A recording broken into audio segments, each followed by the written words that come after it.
All right. I'm excited to welcome our second speaker, which is Meeta Dash. Meeta is the VP of Product at Verta.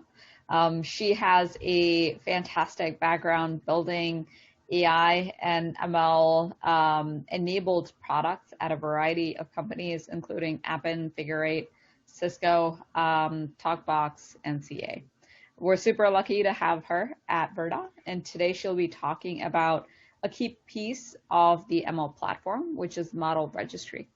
And she'll be going through the use cases for Model Registry, why registry might seem like a simple concept, but is extremely rich and important in your MLOps infrastructure. And she'll be talking through a few case studies of how registry has really helped a few of our customers enable new workloads. So with that, Meeta, please take it away.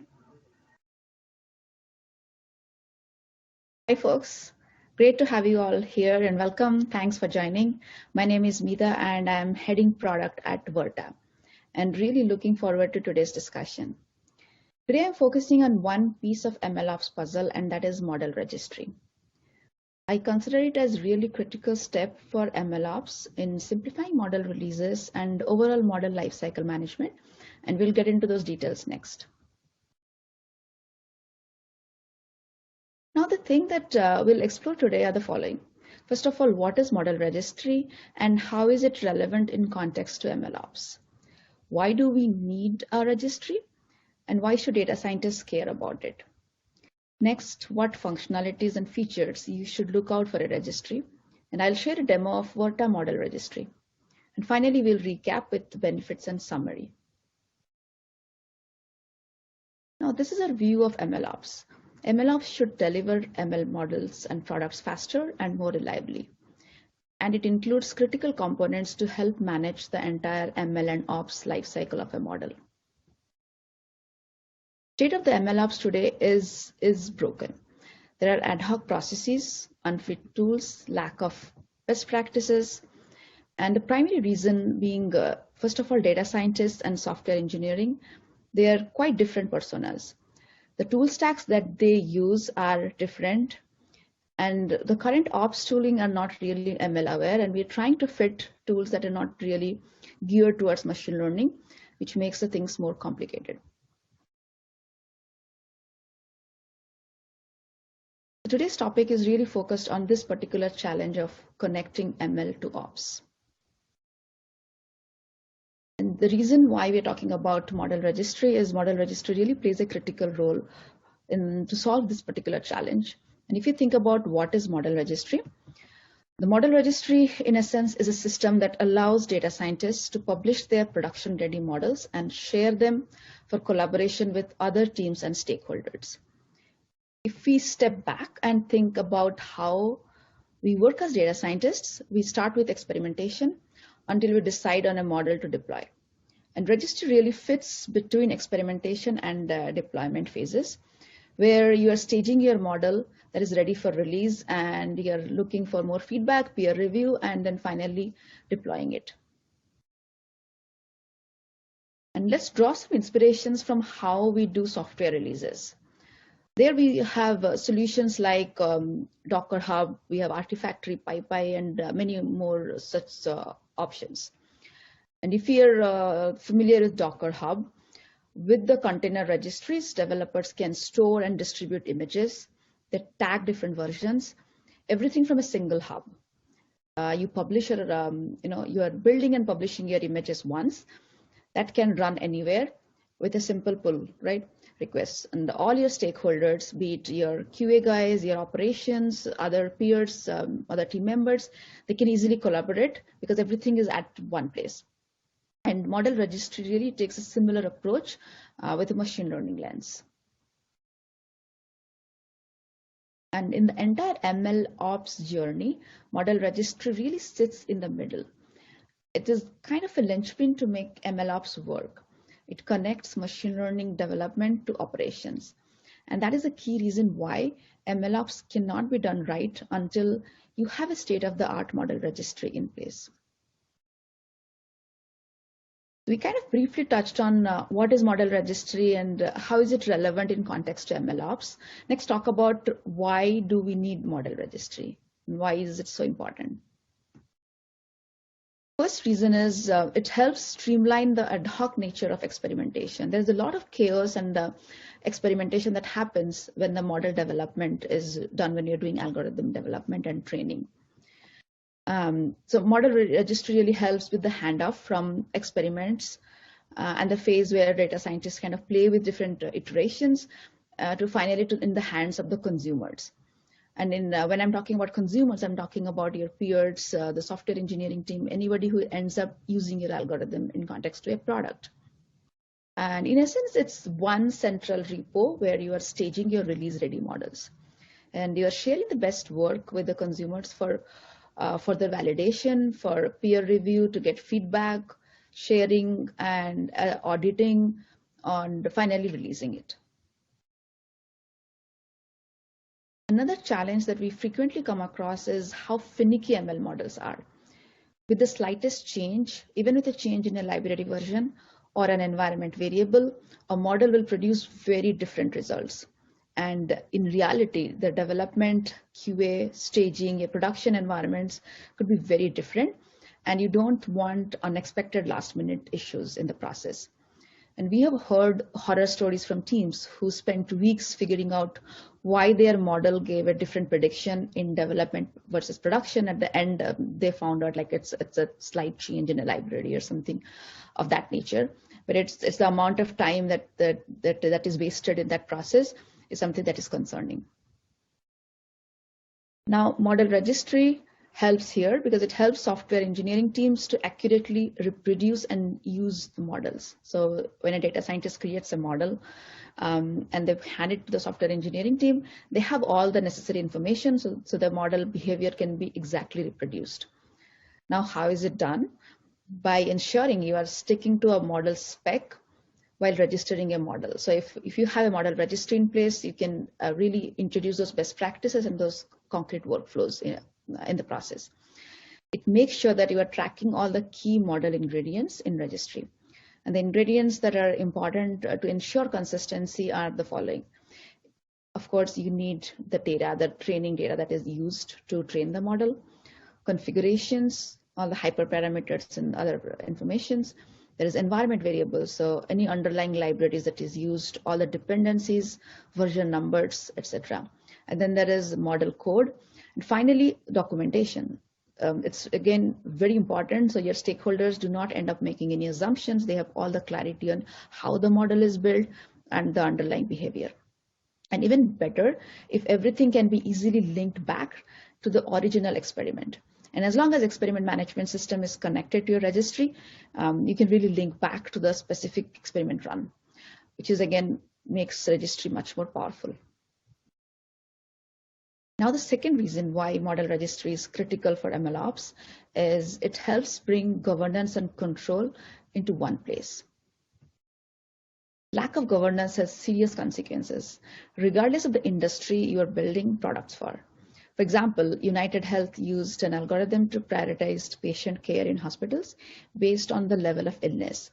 Now, during the audit, they found that Black patients are assigned the same level of risk, even if they are sicker than the white patients.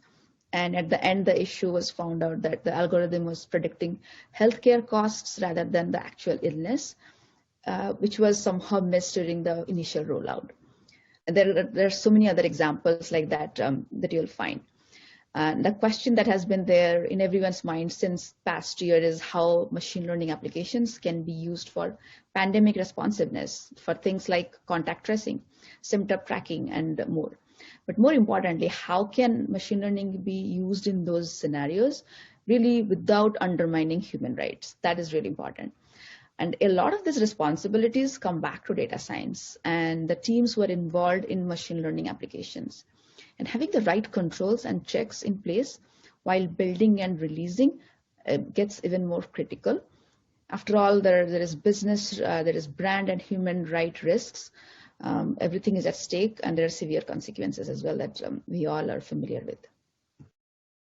Now, what we are seeing is ML governance is getting more and more important as machine learning is used in such critical applications.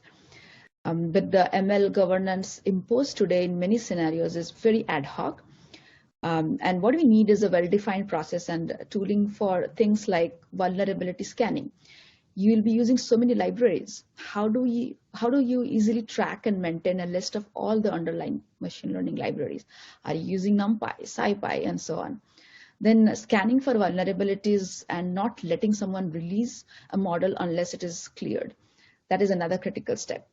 And then sensitive data handling. Most of the ML applications will end up dealing with PII or PHI data like personal or health information.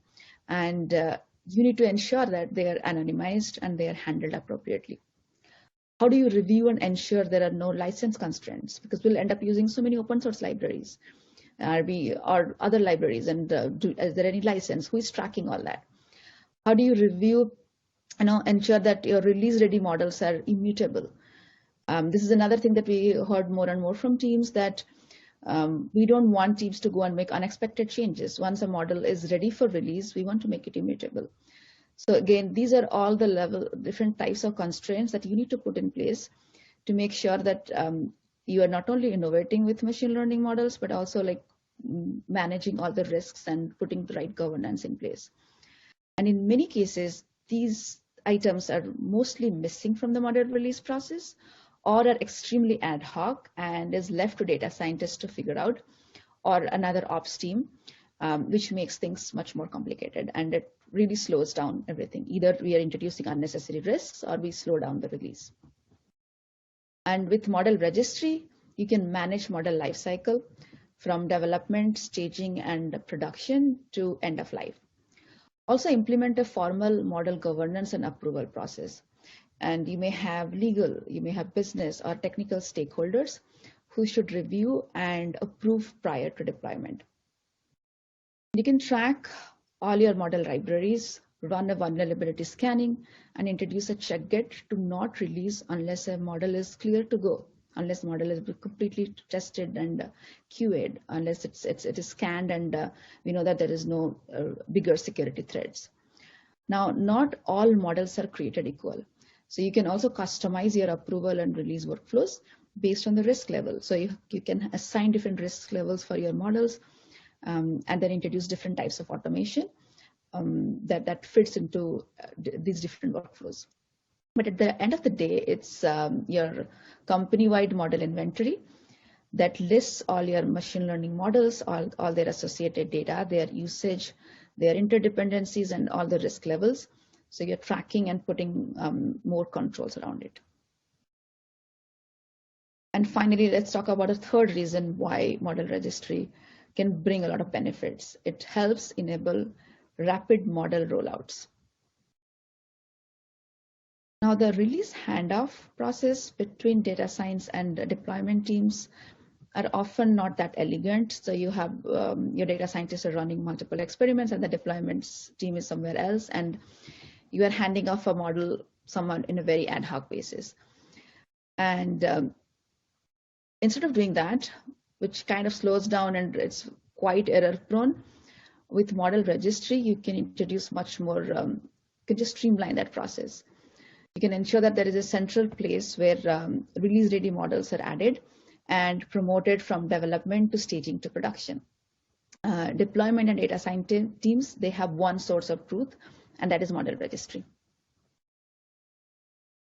And also you can drive release automation, which is a very critical step if you want to reduce the cycle, release cycle for a model. You can take it to the, you can start with a simple Model Registry, but add more automation and take it to the next level with a complete automation. So registry can even talk to your CI/CD pipeline. The first step is like capturing security scan results that can be captured in a registry, and then you make a call whether the model should be moving to the next release stage. Run model quality tests that are saved in registry. So these are the check gets that can introduced as part of your registry workflow.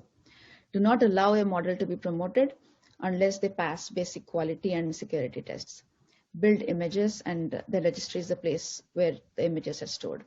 And you are linking development, staging, and production clusters and deploying them, and everything is tracked in registry as well. So you know which model is running in which environment and when are they promoted. And we have seen teams moving from multi-quarter long release process to days, as well as like reduce all the unnecessary bugs and chaos with the right model registry and automation in place. So what does model registry get you? First of all, it streamlines the exhaust from experimentation. You are bringing governance and control in one place, and then enable rapid rollouts of your machine learning projects. Now, when you're exploring a model registry, what should you look out for? So let's talk about the key features that is relevant in this context. So if you take a lens of a model lifecycle, we are starting with experimentation. So if you have a registry that is tightly connected to your experiment system, so you can track back the exact experiment run that the model was created, that is extremely powerful. And the next step is from experimentation, you are moving to staging, which is the key place where model registry plays a role. And you really need the right set of features, so you're collaborating with your peers and stakeholders, getting their feedback, putting the documentation out there, having a way for folks to test their models. So again, model registry, having all those features in model registry is important as well. And then just security and governance. With registry, you are adding release best practices, and you're effectively dealing with production releases. And it's important to have the right security and access control in place. Who can approve what, who can update, and those things are, again, very relevant and an important feature when you're thinking about registry. And then ability to configure your governance and approval workflows is equally important, because in registry, you are moving and managing your model lifecycle, and not everyone has a similar access control. You may need your audit team, your security team to do certain type of approval. You need some of your peers to do certain approvals. So just configuring those approvals and those workflows helps you manage your model lifecycle much better and makes your registry much more effective. Then we also touched upon automation as a key step in registry. So having the webhooks to trigger downstream action. So let's say if I move a model from development to staging in registry, we can just create automation, so you can kickstart a testing job, batch test job, or it kickstarts a deployment in your pipeline. So automation and having some sort of features like webhooks to trigger those automations makes life much easier. Then configuration of model promotion schemes is important as well. So you can define which model stage is assigned to which development or staging cluster, and then deploy them. And then performance is also important, because the models are kind of heavyweight models. You have data, you have algorithms. So making sure that the system can manage that level of workload is very important in the process. And finally, deployment, because from registry to system, which is tightly coupled with your deployment system. So integrating into your deployment system and having the automation in place with the CI/CD pipeline plays a critical role as well. Next, I'll just give a quick overview of how we have solved it with Verta Model Registry. And Verta Model Registry really takes all those key benefits that we spoke about and the key considerations into picture when we architect the solution. It starts with a model experimentation. So we do provide model experiment module. So it's tightly linked to the model experiment system. So as you're running different experiments and logging different runs, those things are tightly coupled with your registry. So when you're registering a model, you can track back to the experiment system. But that is not mandatory. So you can build your model anywhere and then package it and add to our registry as well. And once the model is added to a registry, you can move it through different phases. So you start with staging, then you move to production. There needs to be an approval process in place, and then finally you're releasing it either to Verta inference system or to other deployment systems of your choice. And all this can be done by integrating into your DevOps ecosystem as well. So if you have Jenkins pipeline, if you have your GitHub, like everything can be tied together, so you are not moving out of your existing process, and it's working well with your existing ecosystem. And in the overall life cycle, as you can see, you're starting with experiment management as a module that we provide, and model registry really sits between experimentation and model deployment phase. Next, I'll just give you a quick demo of how the Verta model registry works. And we'll switch to that view.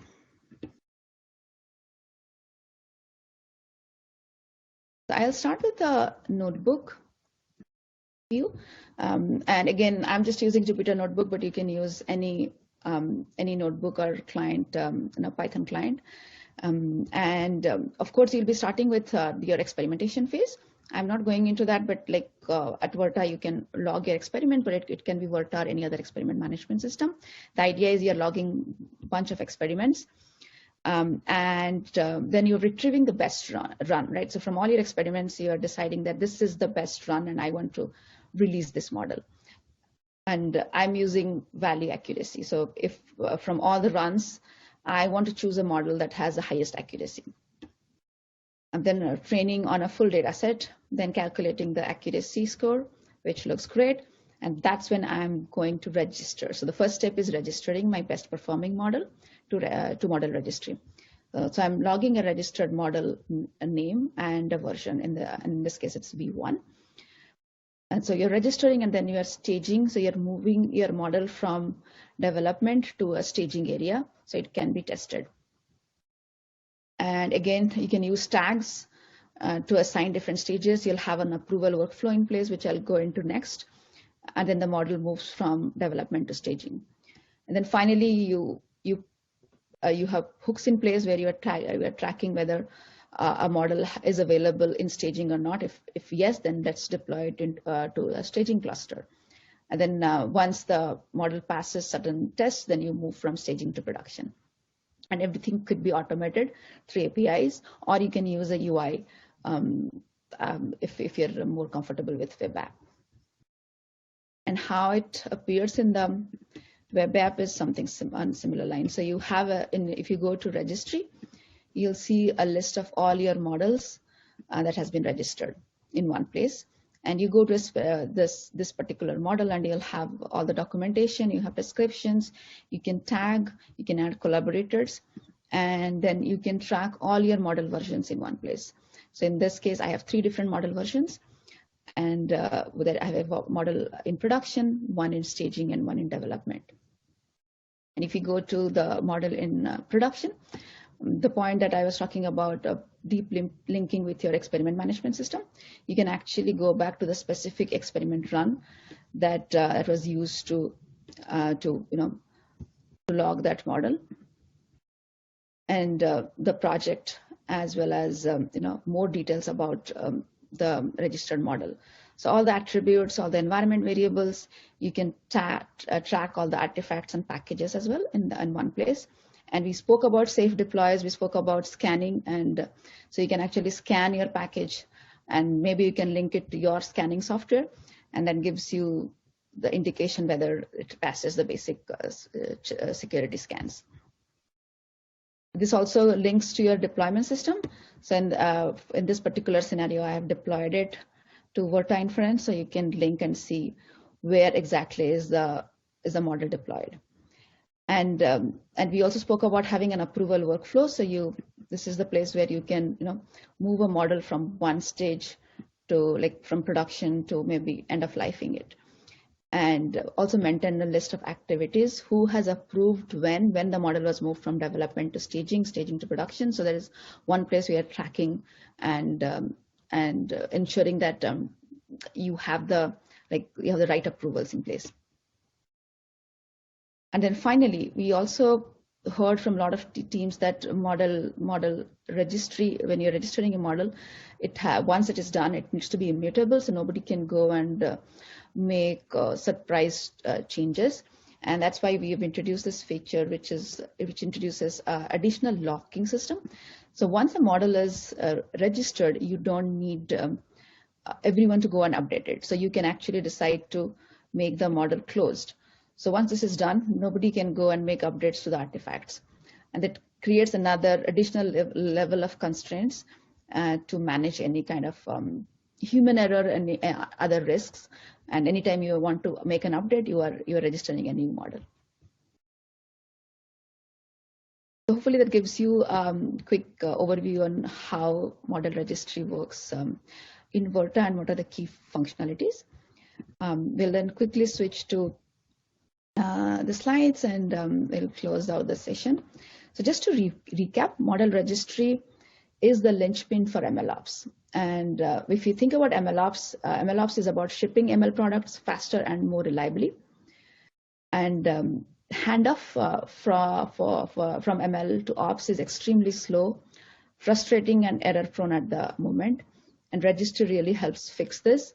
And also registry goes much beyond just fixing the frustration and errors, but it helps you introduce more automation, integrate with your existing release process, and really introduce a lot of best practices into your workflow.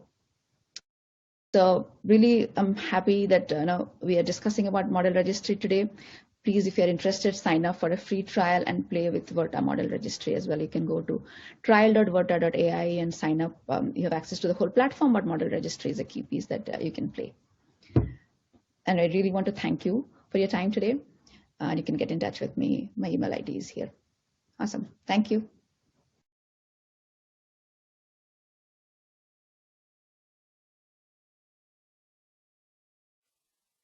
Great. Thank you so much, Meeta. We have time for one quick question from the audience. We do have a few more that will be translating over into the Slack channel, so make sure to head over there, and Meeta will be continuing to answer questions. So the one that we have is, what should you be wary of when implementing a registry solution? Yeah, that's a great question. So there are a couple of things here, but I'll just focus on maybe 2 or 3 things that's on top of my mind right now. The first thing that's really important is I consider onboarding, and when you are moving a model to registry, how easy it is. So as long as the system makes it super easy for you, no longer where you build a model to bring it to registry, that makes everyone's life easy. So solution where you can bring your own container, or if you have any custom modules, if you want to package it in a much more flexible manner, that should be available. Or the other extreme is following a very stringent model spec. And at Verta, if you're using experiment management system, you can adhere to that model spec. But the core idea is having that flexibility depending on where you are and what type of models you have. You can onboard them to model registry.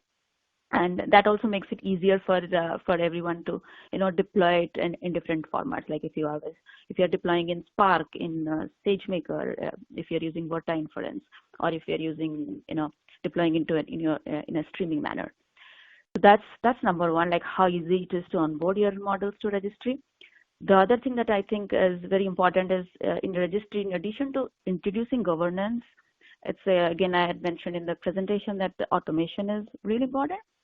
So more and more what we are seeing is folks are deeply integrating registry into their existing workflows. So having access to very flexible APIs and event notification systems that can work well with your release management applications, your approval systems, and even your risk management and governance, like data lineage systems. So everyone is part of the process and everyone has access to registry, but the things can flow well to other systems as well.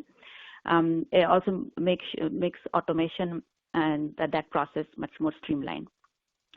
And I would say I'll talk about a third thing here, which is performance, and I touched on that in my presentation as well. That what we are seeing is teams have models which are fairly big and a lot of models. So having a system that can really scale and is performant. So because in essence, it's a data warehouse where you have all your models. So it's important that you can easily fetch and quickly access models without any overhead. That really takes away the pain from data scientists, that you're not waiting for longer time and things is not failing. So again, it's extremely important that the system is performant. So I would say those are on a high level the key things, and of course there are so many underlying complexities. I hope that answers the question. Yeah, I think it definitely does. Thank you so much. So again, head back over to the Slack community channel. Meeta will be over there answering additional questions. And be sure to join us for our next session coming up with Adam Lieberman, who's going to be talking about drift detection on data for monitoring machine learning models in production work.